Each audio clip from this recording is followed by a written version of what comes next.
Today's episode is brought to you by Audible. For you, the listeners of Awesome Sunday Show, Audible is offering a free audiobook download with a free 30-day trial to give you the opportunity to check out their service. And all you have to do is go to audibletrial.com/awesomesundayshow. It's audibletrial.com/awesomesundayshow. Sign up for your free 30-day trial. Check out over 180,000 titles to choose from for your iPhone, Android, Kindle, or any of the other 500 devices that they support. Might I recommend The Hobbit, unabridged version by J.R.R. Tolkien. Forget the movies. Listen to the audiobook. They have 180,000 to choose from. Promise you won't be disappointed. All you have to do is go to audibletrial.com/awesomesundayshow for a free audiobook download with a 30-day free trial. Thank you, Audible, for sponsoring this episode. And today's show is also brought to you by BarkBox.com. You can get one free extra month of BarkBox at www.getbarkbox.com/awesome. What is BarkBox? Well, I'm glad you asked. Every month, BarkBox paws pick the best all-natural treats and innovative toys to match a dog's unique needs, including allergies and heavy chewer preferences.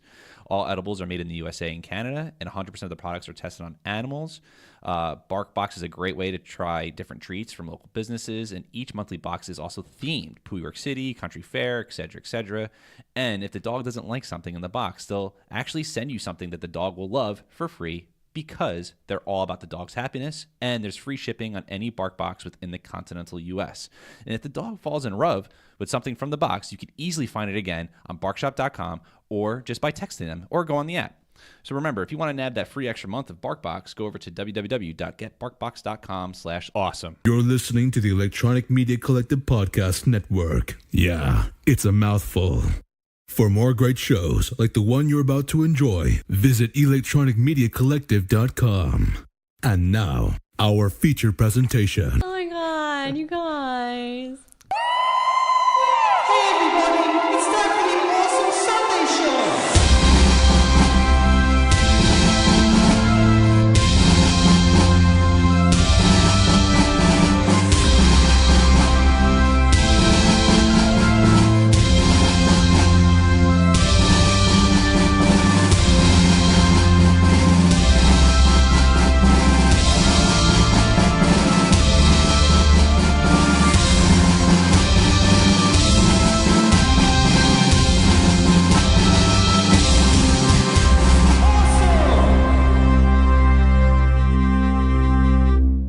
Hey everybody, welcome back to Awesome Sunday Show. Connor here. And Pat as well. Pat, how you doing? I'm doing fine. We're finally talking about the Oscar nominees. We're a little behind, but hey, we're still fucking doing it. We're catching up. Better late than never. Yeah. I can also speak for our guest, Mr. Anthony D'Elia, who is making his 20th appearance. The big on 2-0. show. You know what's so funny is I was also going to say the big 2-0, so I'm glad I didn't start to say it because you said it first. But before we get to I got to say I've never been so far behind on the Oscar pictures as I Same. have this round. Well, it's also a lot of things I didn't expect too. Yeah, and we'll get into that. But even the ones that I did expect or the ones that I had planned on seeing, I just never got around to them, and I just kind of started cramming in as much as I can. But I was really behind this year. Yeah, I've been behind on movies in general this year, so it would only also make sense that I'm also behind on the Oscar movies this year, which is a real first for me. Yeah, just movies in general. I agree. I'm also behind on that. So I tried to catch up on as much as I can. Still didn't see everything here, but we're going to break down the nominees, give our opinions on it, just like we have each of the previous years that we've done this podcast. So we're going to start with, which one are you going to do? Best film editing or best visual effects? I guess we should start with best film editing because, this is a really important category for the Oscars. I don't know how much of that is almost like a self-fulfilling importance in a way, because some time ago somebody pointed out, I don't know if it was on the internet or before the internet or whatever, I don't know how long this has been a thing for, but somebody pointed out that a best film editing nomination is essentially a requirement to win Best Picture. Really? Yeah. The two awards correlate with each other more than almost any other award does, whether you were nominated or not. so much so to the fact that like, in the past, like when they re-expanded the field of nominees for Best Picture in 2009, people would say, "Oh, okay, but the 5 that are nominated for Best Director are the real 5 like nominees that have a chance." The Best Film Editing category is really similar in that way, just because of how often a movie that wins Best Picture was at least nominated for it. So this year, the nominees are Black Klansman, Bohemian Rhapsody, The Favorite, Green Book, and Vice. So these 5 movies are all nominated for Best Picture, and 3 of the 5 are nominated for Best Director also. So those being Black Klansman, The Favorite, and Vice. All right. So my opinions on these, I haven't seen Green Book, but I've seen the rest of them. And I don't understand how Bohemian Rhapsody, I mean, we'll talk about them getting Best Picture and Best Director nominees, but just in terms of the editing, Bohemian Rhapsody includes performances of the actors reenacting performances of Queen and singing the songs. And they did such a bad job. Like, clearly the actors lip synced, but the editing to sync the actual lip syncing to the lyrics was off in 90% of the scenes, so much that it looked like there was just a delay. Really? Yeah, it was really bad, especially during the Live Aid performance. It was noticeably bad during the song Bohemian Rhapsody. Yeah, and like, how do you screw up like the ADR at that point? Like, that's pretty much like that's tried and true in so many If areas. you're gonna have musical performances, you make sure that shit is linked up. It's like, it reminds me of Venom when they were replacing symbiote with symbiote. Like, and you could tell the Yeah. ADR was off. Yeah, this was more egregious, especially because it was for singing. I've seen some really, really bad clips of this movie. I haven't seen the movie. I really have no interest in seeing the movie. But I've seen some really horrible looking clips of the editing where it's just like, it's cutting before people are done speaking, but not in a way that makes sense with the flow of the scene. And Which is true. Yeah, there's this like weird sequence that I saw a clip of where the band is meeting with a character that Aidan Gillen is playing, and the editing, like it hurt to watch the clip.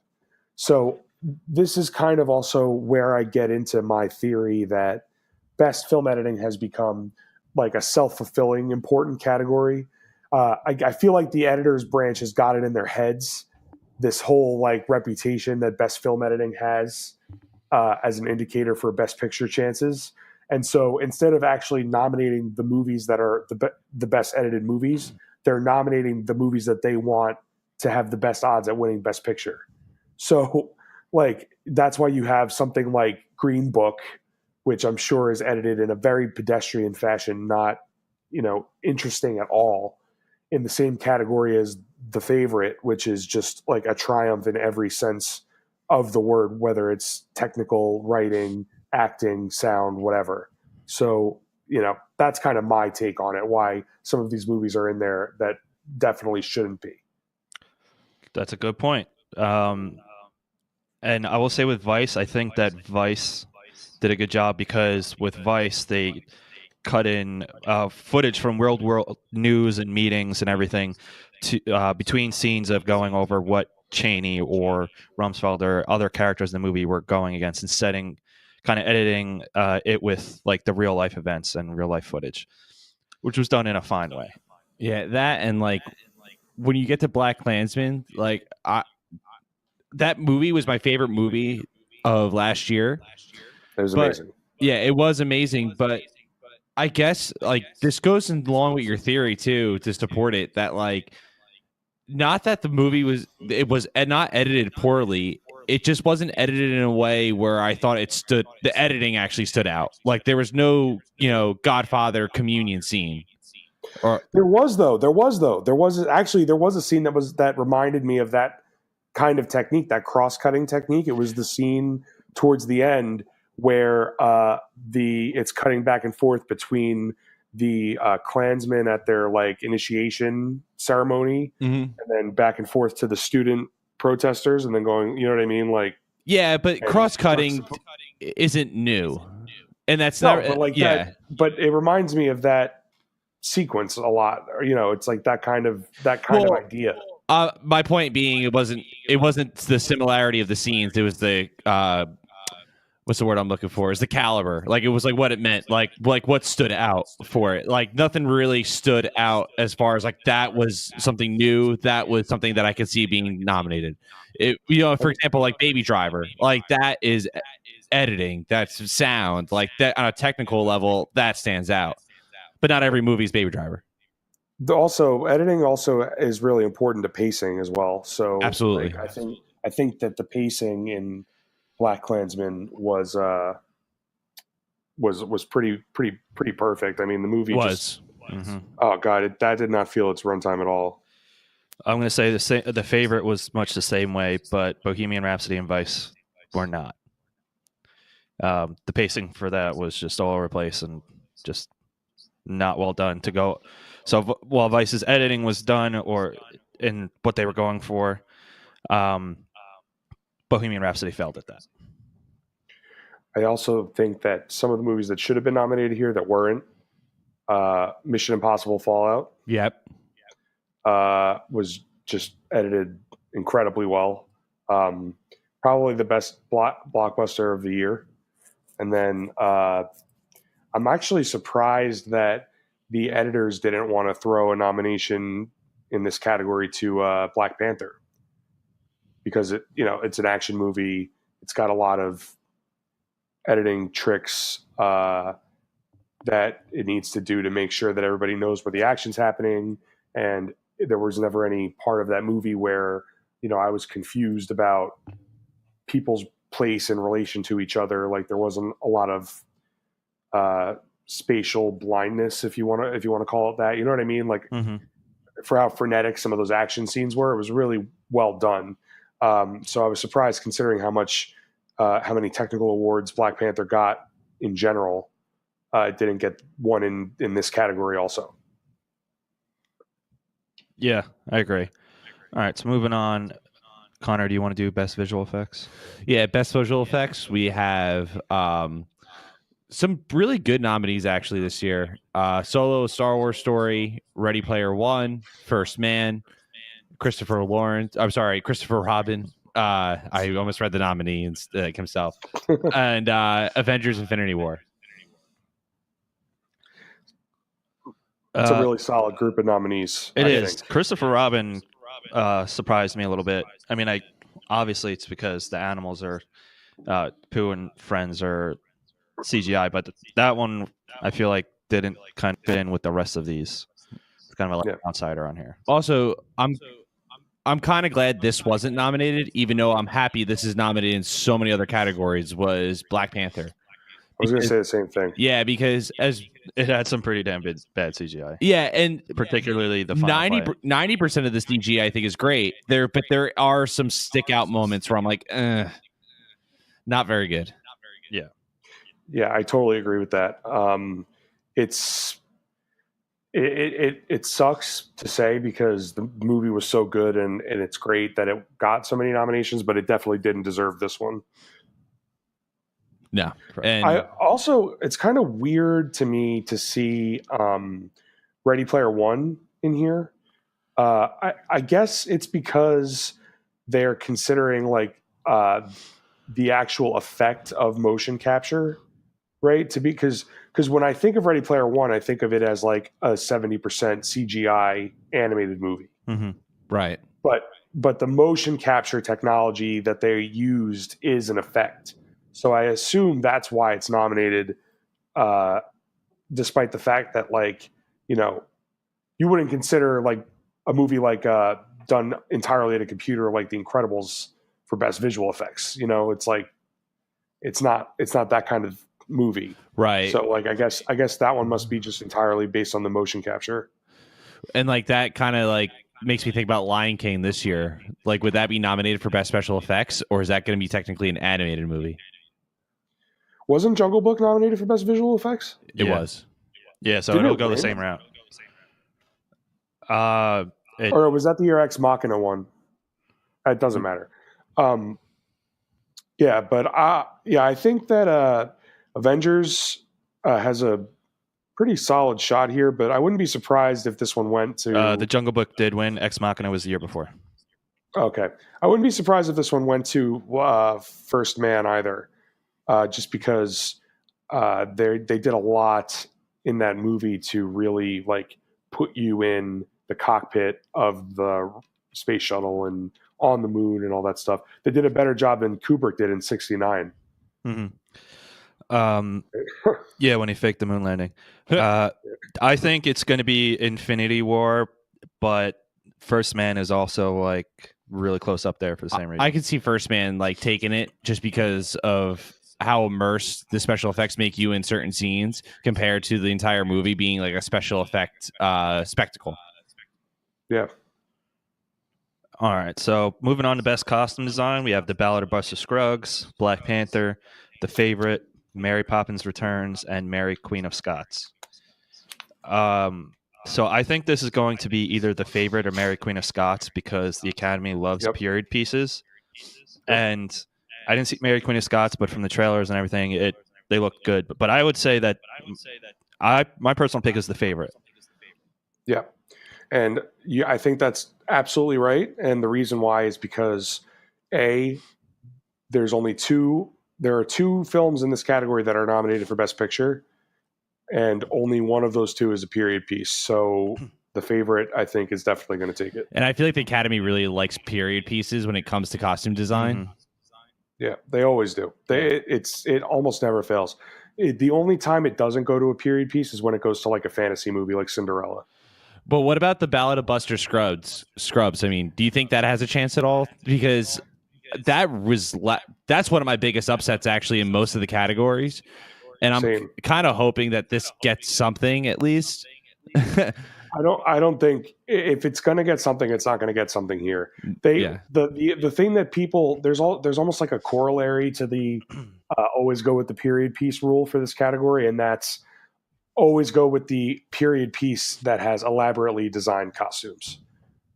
My theory on this, despite the fact that obviously Buster Scruggs is technically a period piece because it's a Western, is that the Academy's voters are going to look at the flashy dresses in The Favorite, and then they're going to look at like the essentially standard cowboy, Western clothing in Buster Scruggs, and they're going to give it to the one that they think, quote unquote, the most work went into, which is The Favorite. Right. But I could see that Mary Queen of Scots buying this win. I think Mary Queen of Scots won the Guild Award for this category though. So the Screen Actors Guild? No, the costume. I don't know what it's called, but the Costume Designers Guild. Oh, okay. So don't count it out. But again, like when a movie is nominated for Best Picture, it almost gives it like extra clout in other categories, whether it deserves it or not. So of the two, I'd probably be more inclined to go with The Favorite, but Mary Queen of Scots could win. Yeah. All right. So, Ant, would you like to take Best Makeup and Hairstyling? I know it's a big category for this one. Yeah, sure. Once again, there's only 3 nominees in this category. The movies are Border, Mary Queen of Scots, and Vice. Mary Queen of Scots, I think, is going to get it. I'm going to give it to Mary Queen of Scots, although with how good Christian Bale and how accurate he looked as Dick Cheney, I could see Vice sneaking this. But I think that Mary Queen of Scots has the bigger edge.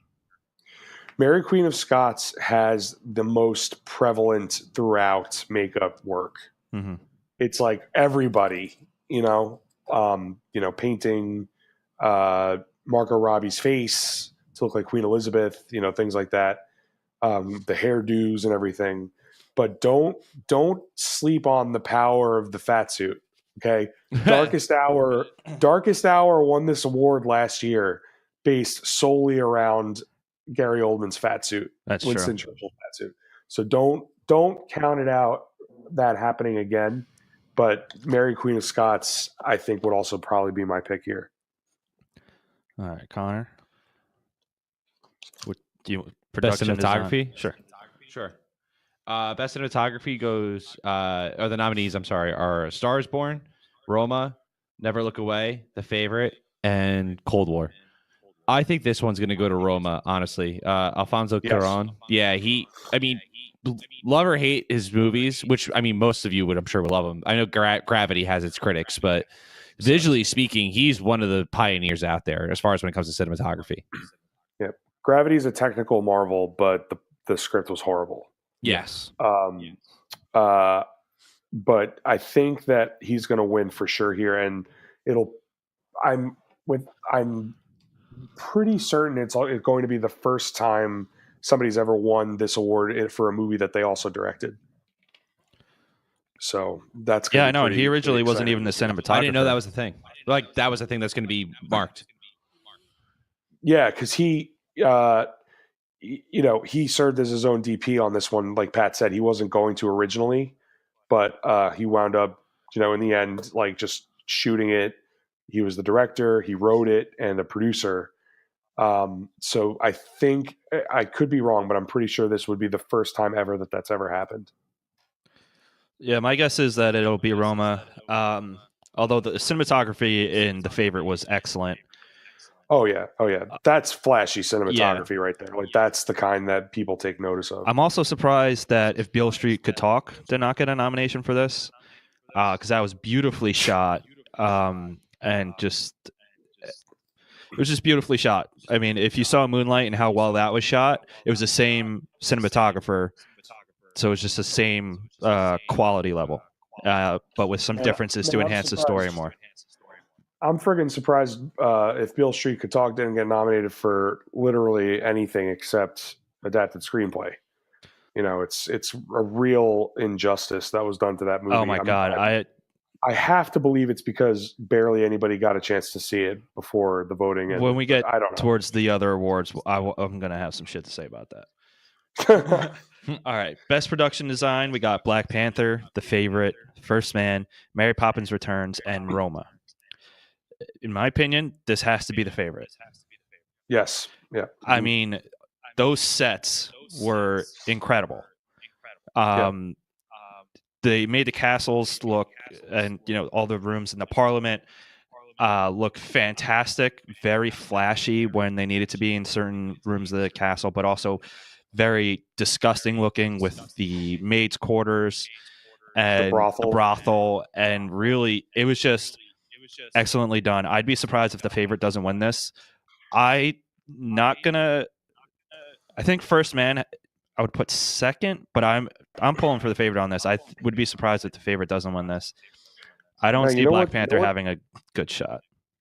No, you know what my personal pick for this is Black Panther, man, and like what I would want to win.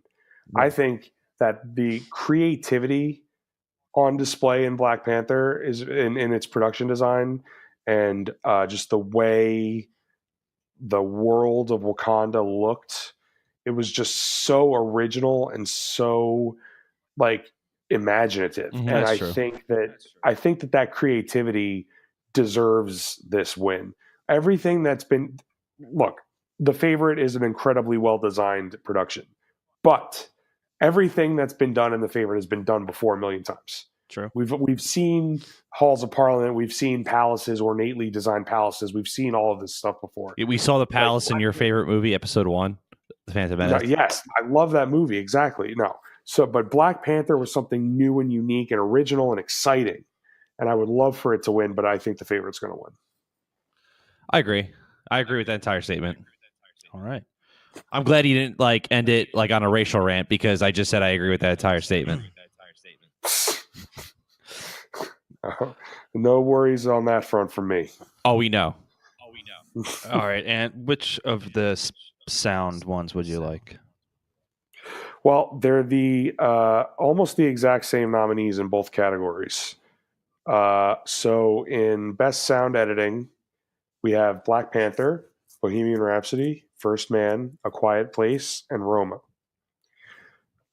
So this category, obviously, as we all know, is the creation of the sounds in addition to, matching the sounds to the words. So,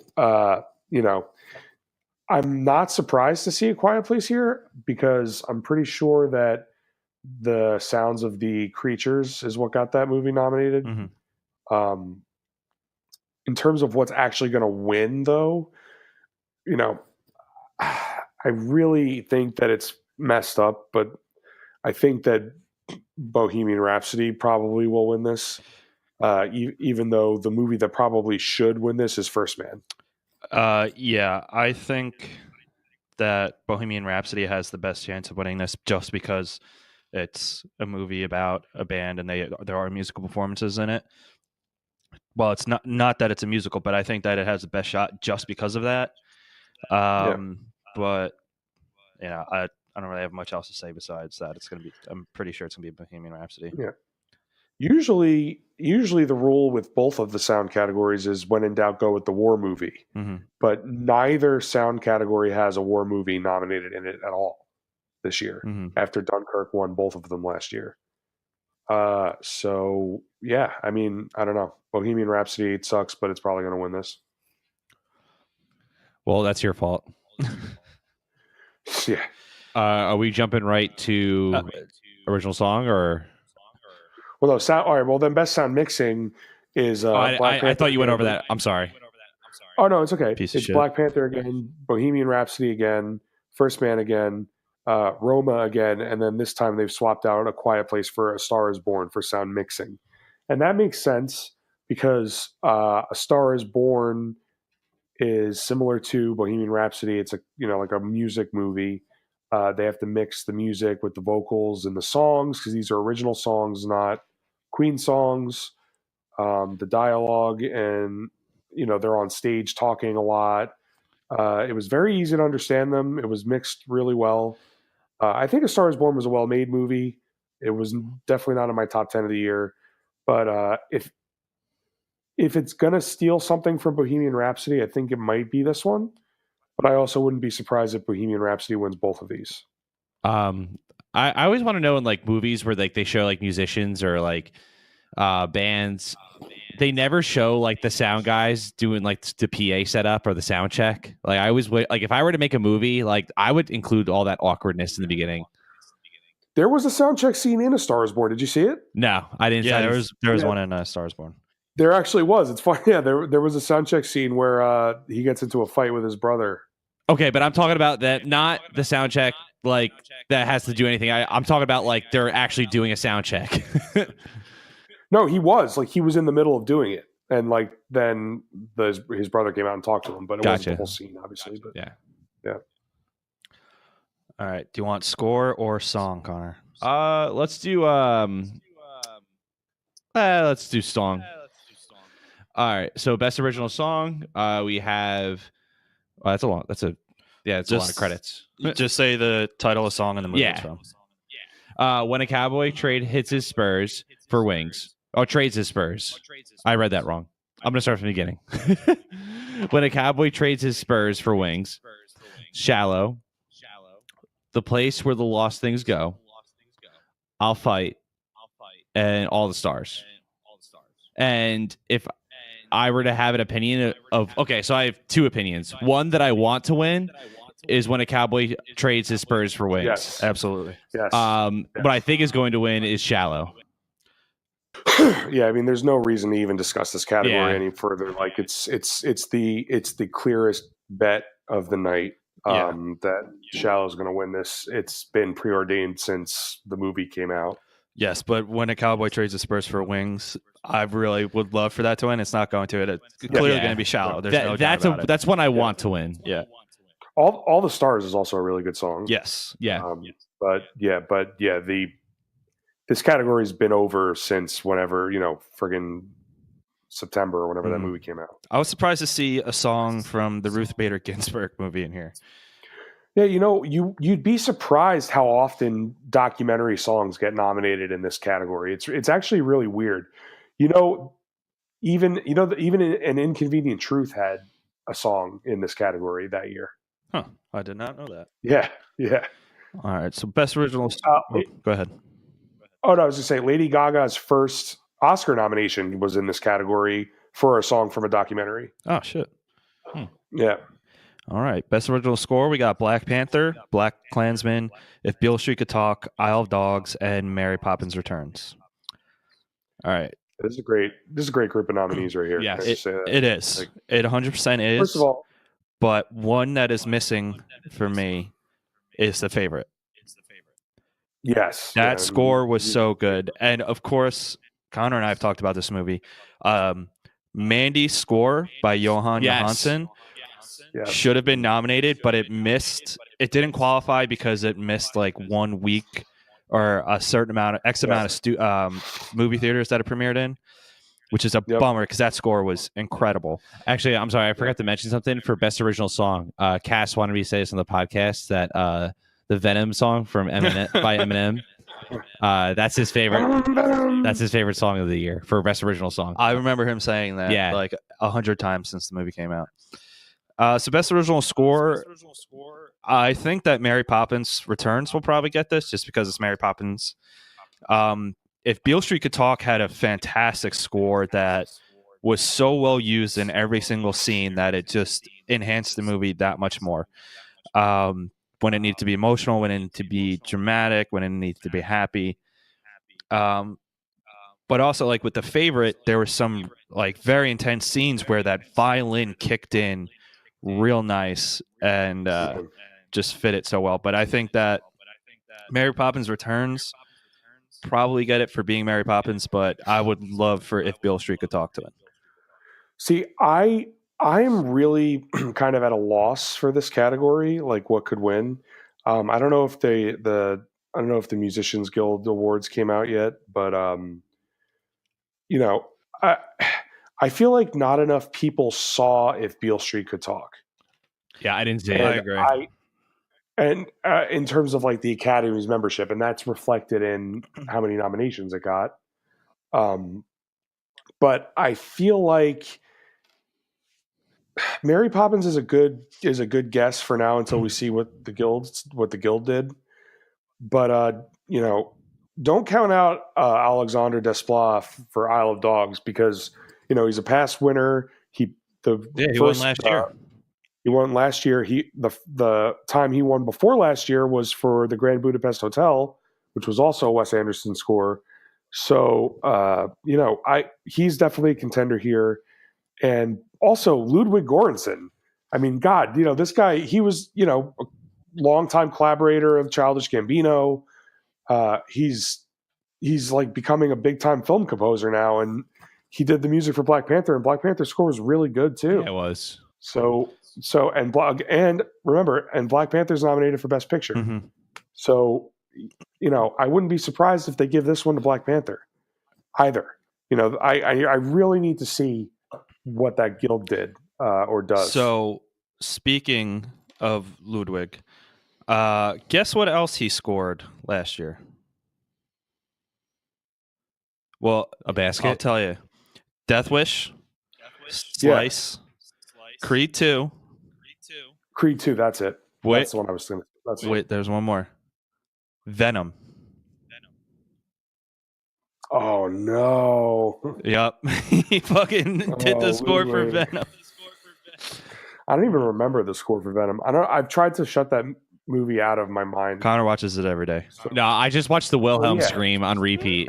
That because it fit so well in that scene. That was so funny. Oh my god, that movie was hilarious. All right. Venom. Fuck that movie. So when it comes, have you guys seen any of the shorts? Nope. I haven't. Okay, so we'll just breeze through them. Actually, we can just skip them because people can look up these. Can't give our opinions on stuff we haven't seen. How about the documentary features or shorts? Okay, so the documentary feature category, got to give a shout out to Minding the Gap. This is a frigging incredible, absolutely incredible film. It's on Hulu. If you've got Hulu, please go watch Minding the Gap. It's awesome. Okay. Best foreign language film. Roma is the only one that I'm sure people have seen. And I think that although Cold War has gotten a lot of stellar reviews and it's nominated for Best Director, I think that's its biggest competition in foreign language film, as far as I know. Don't really know much about the other ones. Shoplifters as well is supposed to be awesome. I haven't seen it yet, but it's supposed to be amazing. All right. So I would also probably say Shoplifters is competition, but again, that rule comes back. Roma has a Best Picture nomination, so I think Roma's probably going to lock this one up. All right. So who's taking Best Animated Feature Film? Delia, why don't you start off with it? All right. So we've got Incredibles 2, Isle of Dogs, Mirai, Ralph Breaks the Internet, and Spider-Man Into the Spider-Verse. All right. And I think this category is already over as well. I was just about to say, we all have the same opinion. Yeah. My personal pick is Isle of Dogs, just because I want Wes Anderson to win an Oscar because I love him, and he's one of my favorites ever.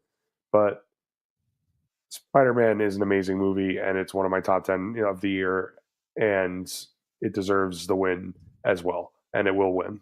Yeah, I think it will win too. And that movie was just stellar. I kind of wish that was. I understand why there's a Best Animated Feature Film category because there's so many there's so many animated movies that come around every year. But that's a movie I feel like should be in the Best Picture category just in general. Yeah, it was awesome. Yeah, so I think my personal pick is Spider-Man. Isle of Dogs, I do think has a good chance because of the claymation aspect to it. But I would not sleep on Mirai. It is the first non-studio Ghibli anime film to be nominated for an Academy Award, which is pretty interesting, and it has a bunch of stellar reviews. But I think it's going to be Into the Spider-Verse, but I would not be surprised if Isle of Dogs won. Yeah, I actually would be surprised if Isle of Dogs won. I would be surprised if Spider-Man didn't win at this point. It's got all the momentum, and that's what matters for the Oscars. Mm-hmm. All right, so moving on to the next one, we got Best Adapted Screenplay, which I think is a pretty stacked category. Mm-hmm. We got The Ballad of Buster Scruggs, Black Klansman, Can You Ever Forgive Me, If Beale Street Could Talk, and A Star Is Born. So right off the bat, we've got a bunch of pretty crazy heavy hitters in this category. First of all, we've got the Coen brothers. Second of all, we've got Barry Jenkins, who is an amazing artist, and Moonlight, incredible film. And then we've got in the last category, we've got Eric Roth, who was the writer of the Academy Award-winning writer of Forrest Gump, a movie that I despise, but that won an Oscar.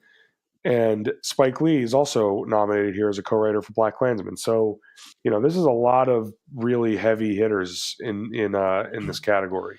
Yeah, and I'm just gonna take out A Star Is Born right now, and that's only out of personal preference because this is the fourth remake, the third English one. There was a Bollywood remake. Yeah.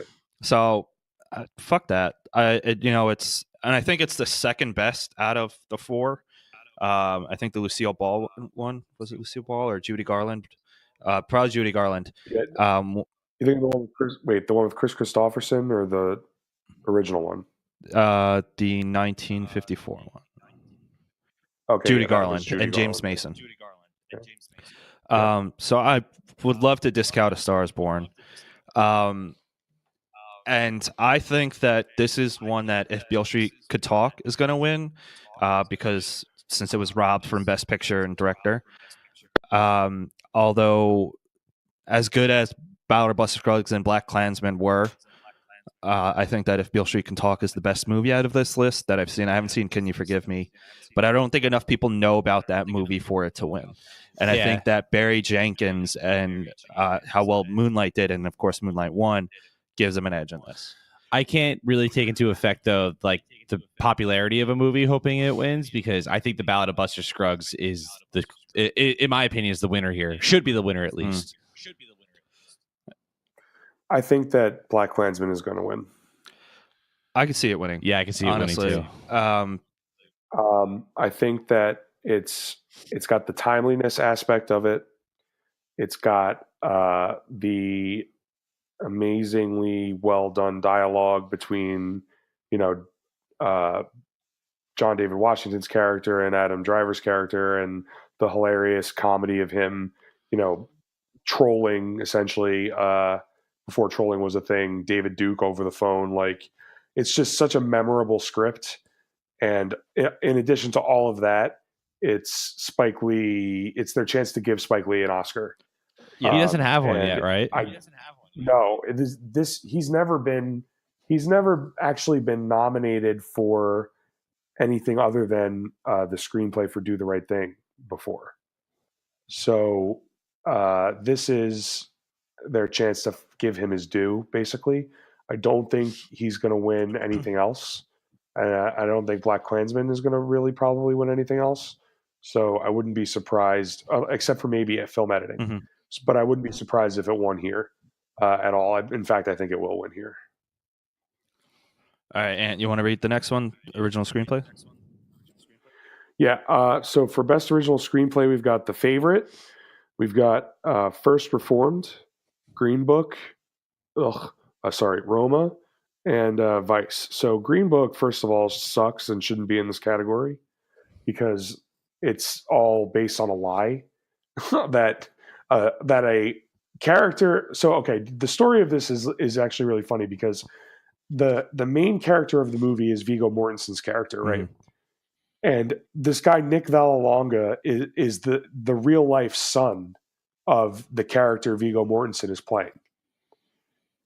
He has said that this movie is based on the stories his father told him about his relationship with Don Shirley, who's Mahershala Ali's character. The guy is named Tony Lip, nicknamed Tony Lip, because he's a noted liar. So like literally, like his reputation is that he's a liar. And so his son takes this as the gospel truth of what happened. And then after the movie comes out, Don Shirley's family comes forward and says, this is all made up. These guys weren't friends. It was a business relationship. He was an employee of our father, uncle, whatever. Like, this is a complete fabrication. So the fact that this is even nominated is outrageous. Yeah, because that information had come out like leading up to the movie being released. Yes. Months ago. Months before the voting even opened. And so I'm really shocked that it still got in to this category. It's crazy. And so this I'm eliminating right off the bat. It shouldn't be in this category. It's definitely not going to win because of the controversy alone, that and the movie just being mediocre. But other than that, Vice was disappointing. It's not going to win this. It just was a letdown from The Big Short. Very disappointingly enough. So I'm striking out Adam McKay. I think I'm surprised that this is first or second one of two categories or whatever that the First Reformed was nominated for, because there was a lot of buzz about this movie around the time it came out, and then since then, and kind of got shafted here for lesser quality movies. And the crazy thing about First Reformed is that Paul Schrader, who's basically a screenwriting legend and he's been around forever, like he wrote Taxi Driver, Raging Bull. He wrote like a ton of incredible classic films. This is his first nomination. I know, in like 40 years of a 40-year career. Right. So the fact that I don't even think he's going to win, which is insane. I think Green Book actually might win this, which is crazy to me. But I think it actually has a shot. But I'm hoping that they give it to The Favorite or Roma, because I think those are the two that actually have the best chance to beat Green Book. I think this might be where they give The Favorite a win because in like a major category. But I don't know. Like I really hope Green Book doesn't win because that would just look awful. The Academy has shot themselves in the foot enough just leading up to this one alone, let alone its entire history, that it would just be a horrible mistake for them to give the win to Green Book. I do think that First Reformed has a very good chance just because it's Paul Schrader.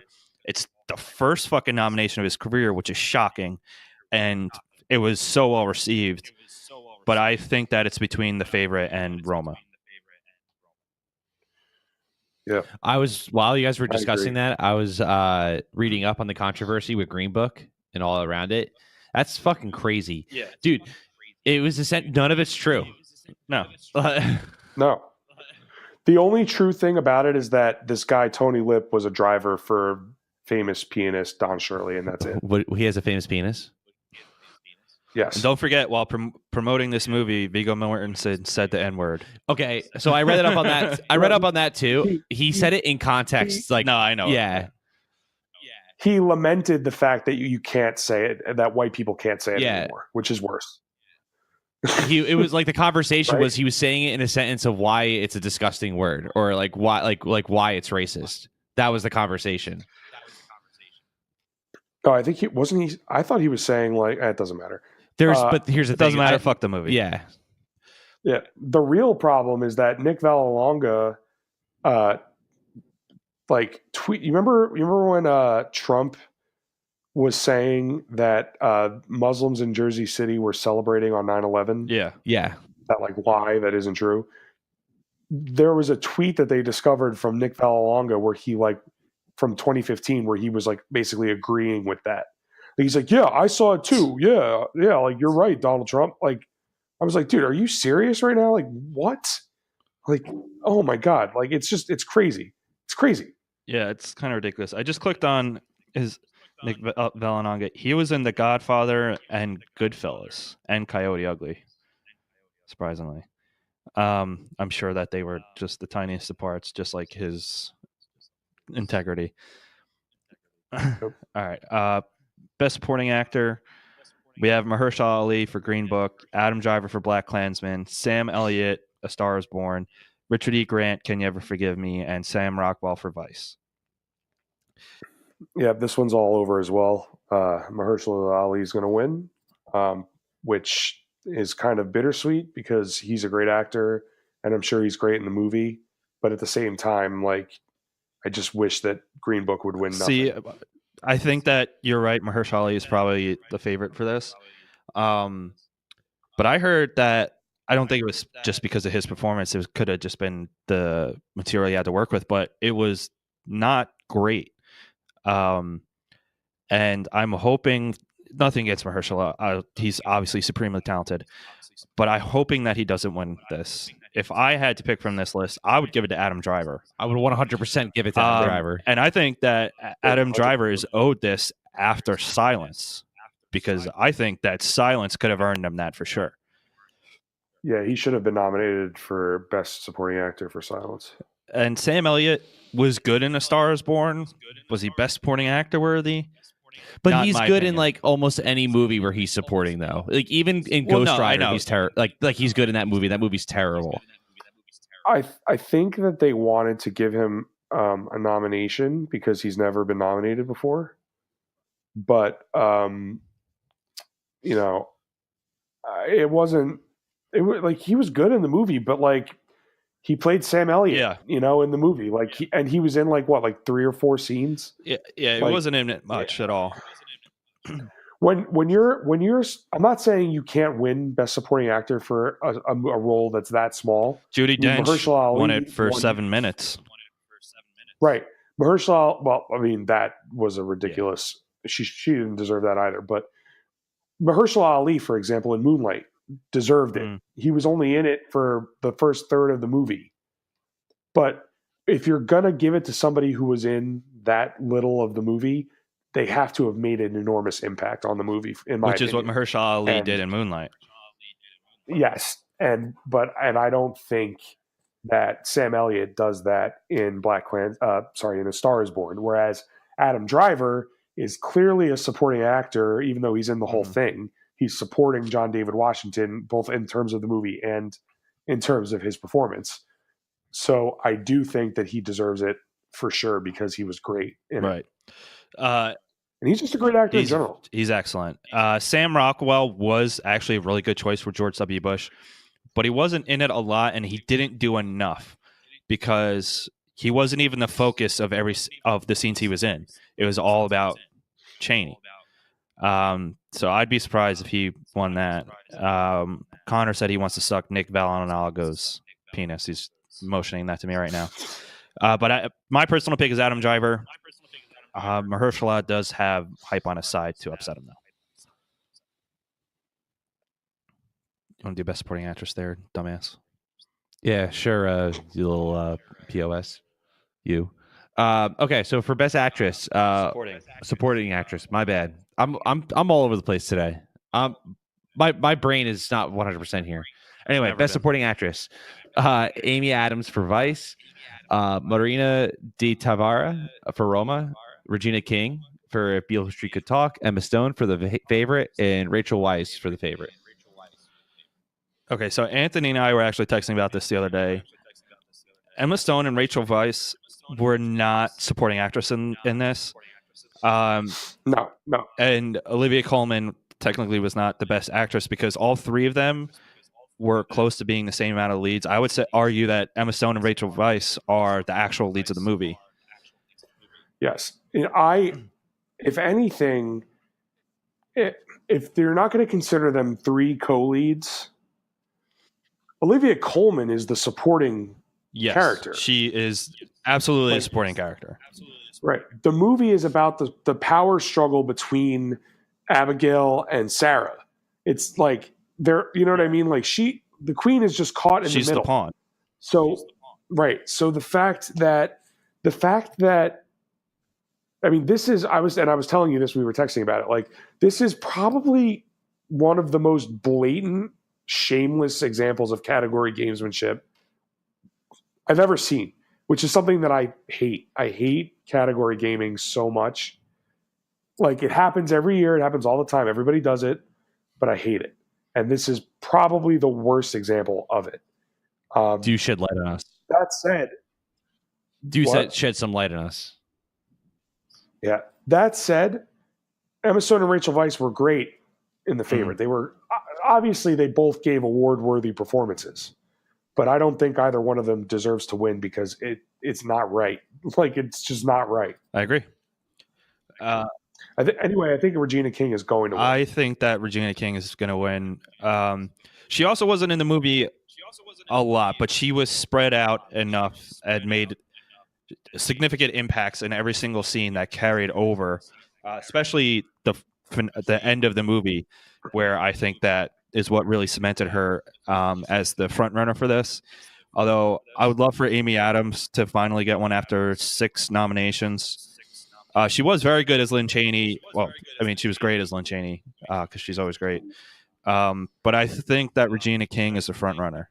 Amy Adams will get her time. I just don't think it's this for this award. Yeah. All right, Ant, your choice of best actor or actress. Let's do the actresses first. So first we have Yalitza Aparicio from Roma. We have Glenn Close. We have from The Wife. We have Olivia Colman from The Favorite. Lady Gaga for A Star Is Born, and Melissa McCarthy for Can You Ever Forgive Me?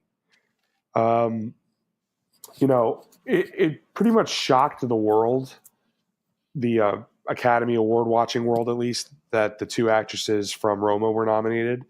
Yalitza Aparicio got in over some people that, like people were expecting Emily Blunt to get in for Mary Poppins.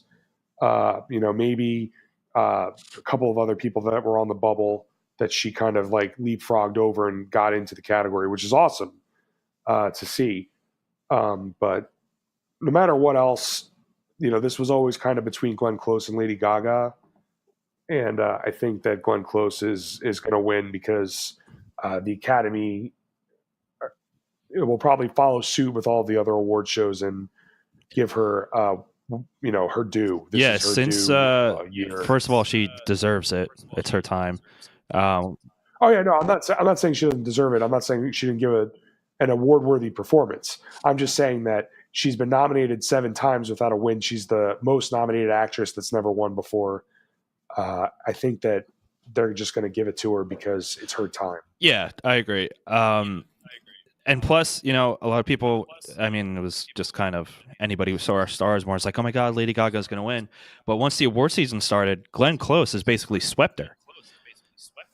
for good Yes. reason. And listen, Lady Gaga was very good in A Star Is Born. I will not take that away from her. But, Yeah, she was. she's not going to beat Glenn Close, or she shouldn't beat Glenn Close, in my opinion. I don't think she's going to. I think it's pretty safe. I think it's a pretty safe call at this point that Glenn Close is going to win. All right. Moving on to Best Actor, we got Christian Bale for Vice, Bradley Cooper, Star is Born, Willem Dafoe at Eternity's Gate, Rami Malek for Bohemian Rhapsody, and Viggo Mortensen for Green Book.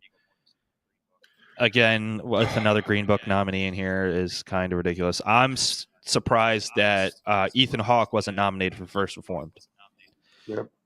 And also, it just kind of really goes to show you the problems with like Green Book when you look at which category which actor was nominated for. Mhm. You know, like the movie should be Don Shirley's story, but instead it's Tony Lip. Tony Lip's story. So, like, you know, I just think it's awful that the movie has been getting as much attention as it has. But yeah, it's I don't know. All right, so in my opinion, I think that the front runner is Rami Malek. Yeah, Rami.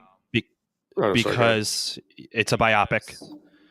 He's playing one of the most famous musicians of all time, and he was pretty good as Freddie Mercury. I mean, I'm sure if that movie had a better script, a better editor, and a better director, one who wasn't a, who wasn't a fucking diddler, he probably would have shined more in that movie. Mm-hmm.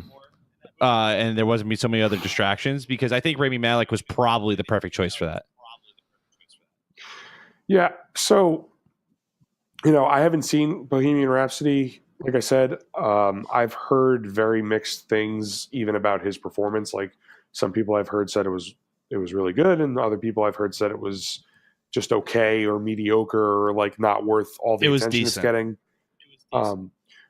This is a really weak year for this category. I would say it's it's a bunch of like mediocre movies. Like great actors in mediocre or awful, in Green Book's case, movies, and Bohemian Rhapsody. So I don't really know what to make of it.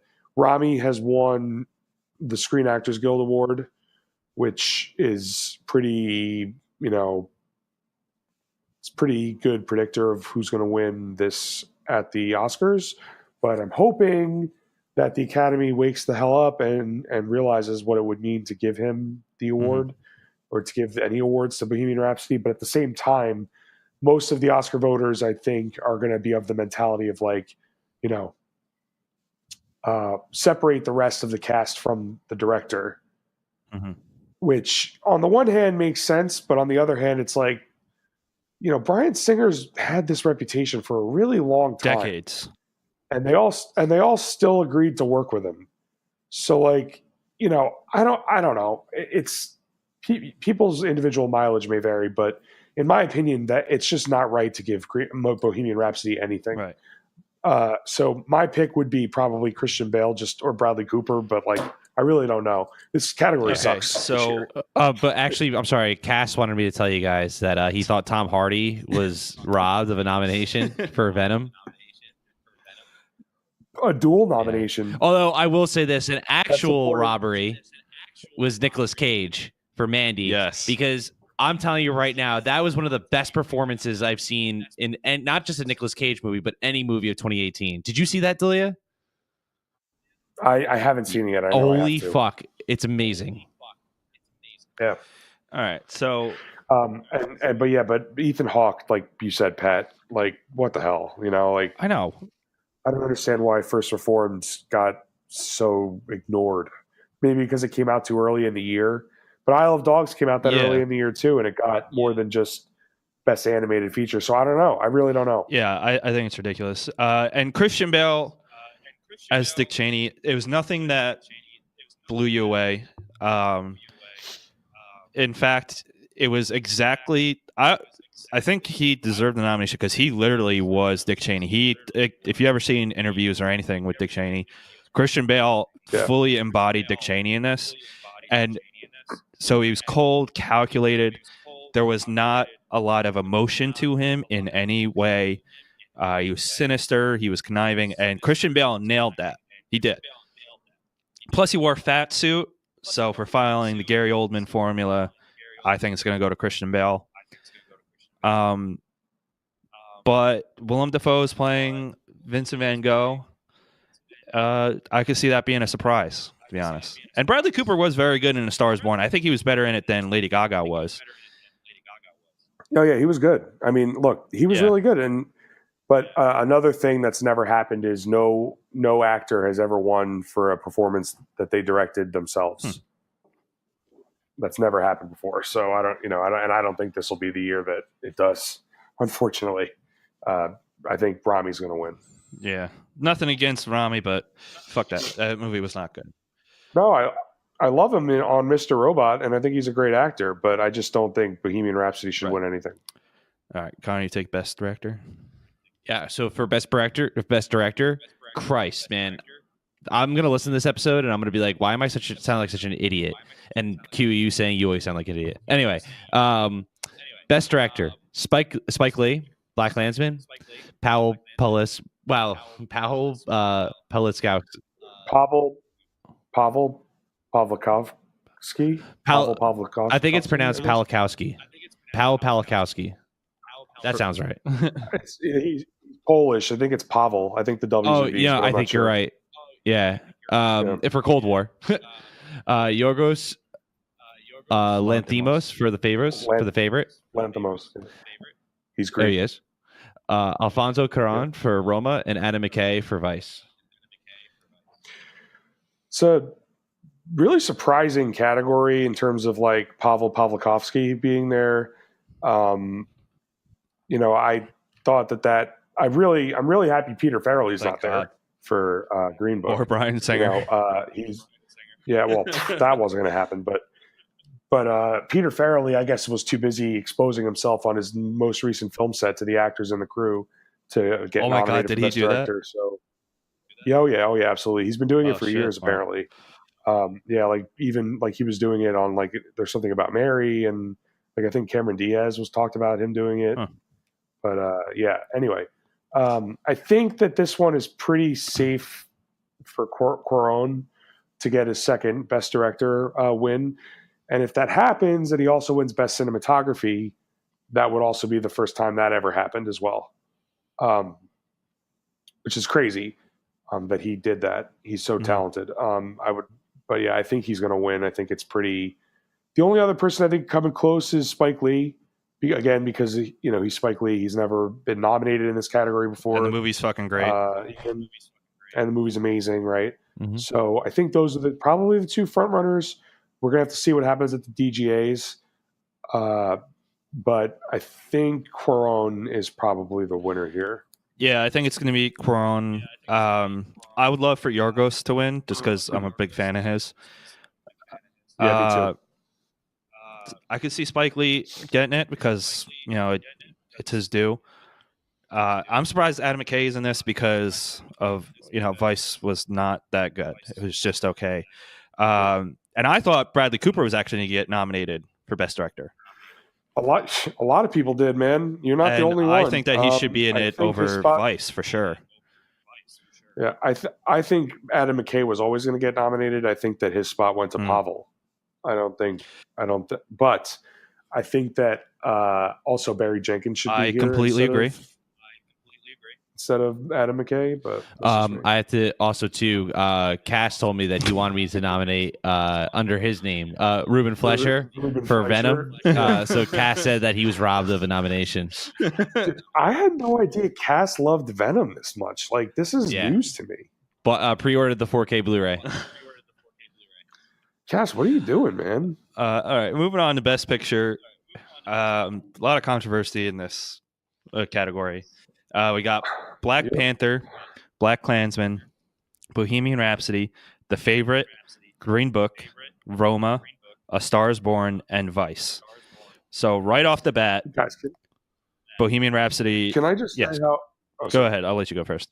Can I just say how amazing it is to see Kevin Feige's name on that list? Like the man, God damn, 11 years of the conductor. work. Right. 11 years of hard work, and he's finally got his first Oscar nomination here. Like it's incredible for a movie that definitely deserved it. Okay, so with In terms of no, go ahead. I was just saying, in terms of the quality, its cultural impact, it was adored by pretty much everyone except Dom And Cass. And Cass And Phil Pacone legitimately. It's just no, yeah. Well, Dom also didn't like it. But Well, Cass loved it actually. Fuck Dom.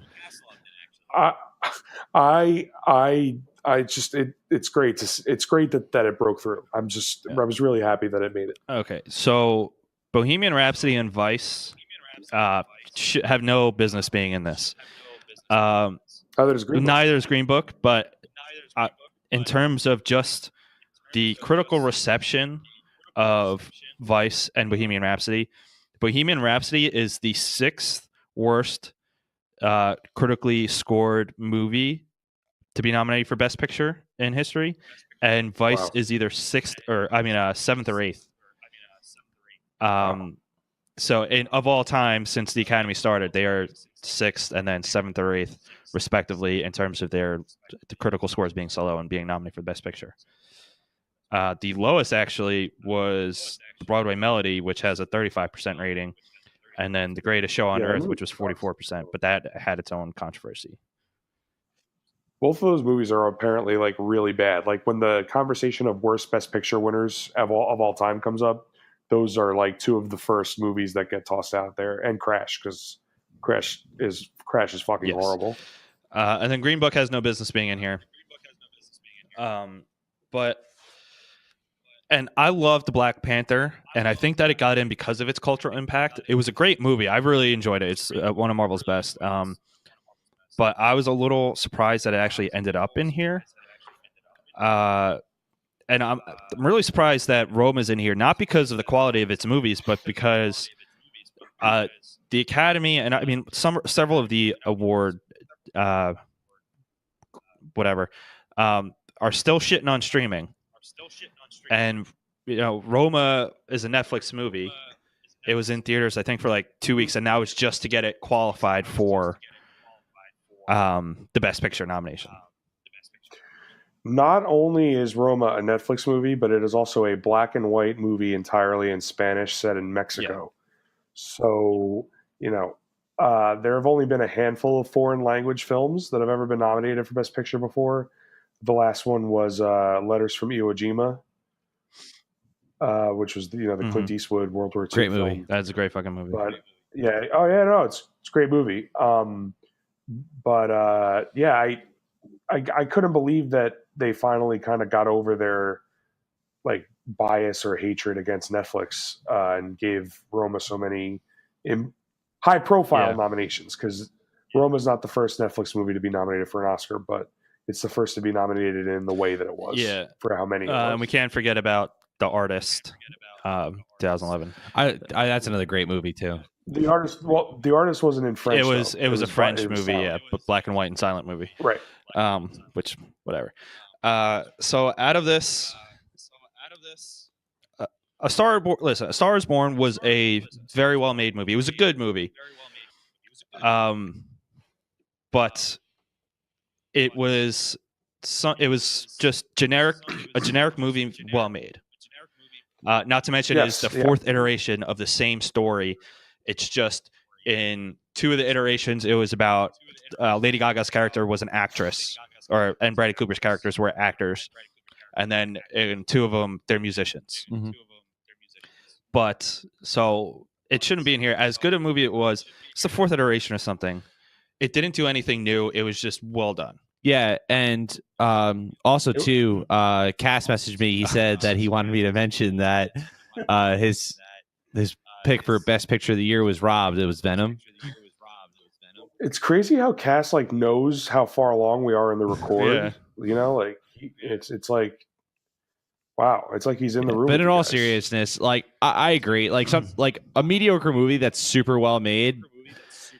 Think to that point, a movie that always comes to mind is Coco. Coco, story-wise, almost has nothing special to it. But Connor, I can't. This is where I cannot Hold follow on, you. wait. What surprise? What Where surprises happened in that Where movie? you go now, you go alone. Where you go now, you go All right, hold alone, on. my But friend. this is my point. It's a very well made story. It's very well fleshed out, and that's what keeps you interested. But I don't know. I agree with Pat there. It's the fourth iteration. I don't know if that's enough to warrant it to win the best picture.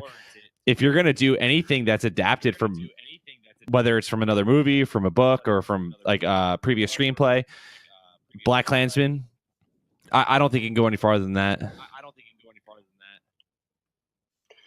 Yeah, I would go so far as to say that like A Star Is Born is a fine and enjoyable movie.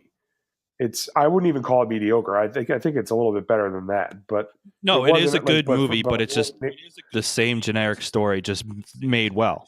Like it legitimately is a good movie. I wouldn't. It's nowhere. I wouldn't even probably put it in my top 20 of the year. But I had a fine time watching it, and it was well made. It was very well made, and Bradley Cooper did a really, really good job as a first time director. So props to him for that. But yeah, the only way that I'm like ever considering A Star Is Born is if the choice is between A Star Is Born or Bohemian Rhapsody or Green Book. You know, like if I could make a deal with somebody where it's like, okay, like Green Book or Bohemian Rhapsody won't win, but A Star Is Born will, then I would take that deal because I'm really afraid one of those two movies is going to win Best Picture. Yeah, I'm not. I really hope it doesn't. And again, the Green Book, just for the controversy alone, I'm surprised was nominated. And then Bohemian Rhapsody, because of the controversy behind that, just Bryan Singer himself should have, disbarred this movie from being in here, and then for it just being not a good movie. Right, and both of those movies just aren't good, like by all accounts. Like I haven't read like any glowing impressions about either of those two movies from anywhere. Yeah. Like it's so weird Ye- that they are so Money. like popular with the Academy and everything. Money. Yeah, I mean, I guess so, right? Money is what got these in here. And I mean, it's really just behind the scenes money, like the producers paying it off.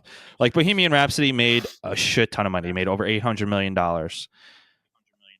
which is crazy. But, people want to see because it's about Queen. You should watch the documentary about Queen. It's far superior.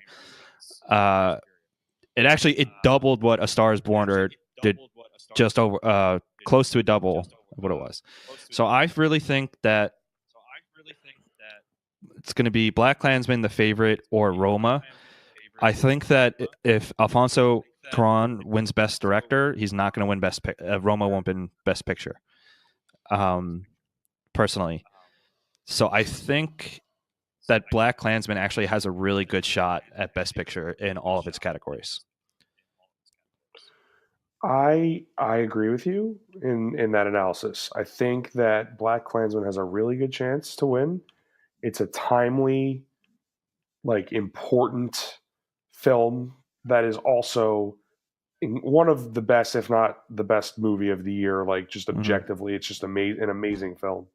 And it is way less like it's basically all of like the statements about race in America that a movie like Green Book is afraid to say because it's too busy like trying to hold hands and kumbaya with racists like Tony Lib Valalonga. Yeah. So just I don't know, the fact that there's even a chance that Black Klansman could lose to that movie is just offensive to me. Like it really is. Like it just makes me angry. But I think that Black Klansman probably has the best shot to win out over those other ones. But I also wouldn't be surprised if Roma became the first foreign language film to win Best Picture. It's got a lot of positive buzz, and it's also a really timely story because it's like depicting the struggles of people like living in Mexico, and it's based on semi-autobiographical. Yeah. So like it's semi-autobiographical about Cuarón's life, based on his own mother and the women in his life. So, I think it's got a shot. I mean, I think that it's definitely a more wide open year than it's been in a while. Yeah. But that's not necessarily a good thing because some of the movies that could win are bad. Yes. And some are very bad. Yeah, I think it's going to be between Roman and Black Klansman. Although, if Beale Street Could Talk should have been nominated for Best Picture, I am so disappointed that it wasn't. It Really should have. Everything. If Beale Street Can Talk was nominated for so many, robbed of so many categories, specifically Best Picture and Best Director, are the two most egregious that it was left out of. But I will say, out of the Best Picture nominees, that the favorite was probably my favorite of the year. I would say followed by Black Klansman. So if one of those three, Black Klansman favorite or Roma, wins, I'll be happy, as long as it's not Vice, Green Book, or Bohemian Rhapsody. What do you think, Car? So I mean, it's Black Klansman is my top choice. Like I think that should win. I want to say it's going to win, but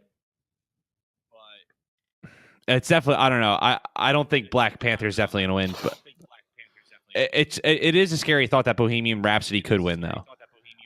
It's hard to articulate opinion of what I think is definitely going to win. But I can tell you this: I definitely want Black Klansman to win. Yeah, I'm going to agree with that as well, because of this group, my favorite movie is Black Klansman, with the favorite being a close second. And actually, the favorite and Roma kind of tied for second place, but Black Klansman favorite by far. I don't know. It's just really tough. I will say this though. I think it was somebody was saying on Twitter that there's only 3 movies that have nominations in directing, film editing, a screenplay category, and Best Picture. And those movies are Vice, Roma, and Black Klansman. I think. What was it? Or also, I can't remember what the statistic was, but basically, like, it narrowed it down to like 3 movies. Mm-hmm. Maybe it was Black Klansman the favorite and Roma. No, Black Klansman the favorite and Vice was. Yeah, that's what it was. I'm sorry. Black Klansman the favorite and Vice are the only movies with nominations for picture, director, film editing, and one of the screenplay awards. So, that kind of, those are all like major categories. So take that for what you will, I guess. All right, so I have to correct myself from earlier about the lower critical ratings. Extremely Loud and Incredibly Close actually has a lower rating. Is that with Max von Sydow? Oh my than God. Vice Yes. and Bohemian Rhapsody, and was nominated for Best Picture. Yes, it's Max von Sydow, Tom Hanks. Oh my God. Okay. Just hearing that movie's name brings back like PTSD, almost flashbacks. Like, that movie is one of the worst movies I've ever seen in my life. And it got nominated for Best Picture. So that is actually ahead of both of these in terms of lowest rating to be nominated for Best Picture. Yeah, Extremely Loud and Incredibly Close is insultingly bad. Yeah. All right. So I think that's going to wrap it up here. Guys, let us know if you have what your predictions are. I'm going to still try and see as much of these movies that I haven't seen as I can prior to the ceremony, which is the 24th of February, and hopefully I can see everything. But who knows? Anthony, thank you for joining us and for sharing your predictions again. Anytime. We love you when you come on, and just in general. Oh, I love you too. And Cass, man, Bless your heart. I don't know what it is with you and Venom, man, but clearly you didn't spend enough money to try and get this movie on the Academy's list or anything. Yeah. Also, dude, Ghost, did you see any other movies this year? Like, I feel like Venom must have been the only movie you saw. 5 like, times. Even if that was the only Go see movie another somebody movie, saw man. in 2018 and they thought it was good, they're an idiot. Well, no, because then it's just by If default. go back right? to our Like, scathing review. Yeah. Oh, which Yes, I you was were. also on. Hey, next time you come on the show, you can legally drink with us. Pat, I think. Do you want to tell him, or should I No, tell let's him? let's We've already drank. let's let him live in his fantasy world. Exactly. He doesn't really have Yeah, much going Connor, on. sure. My Yes, fantasy world is absolutely. the Dark Crystal. Oof. Boy. All right, Well, get ready for that Hell prequel yeah. series on Netflix. all right. Thank you everybody for listening, and stay tuned for when we do the after the Oscars podcast. Yeah. Bye. Peace.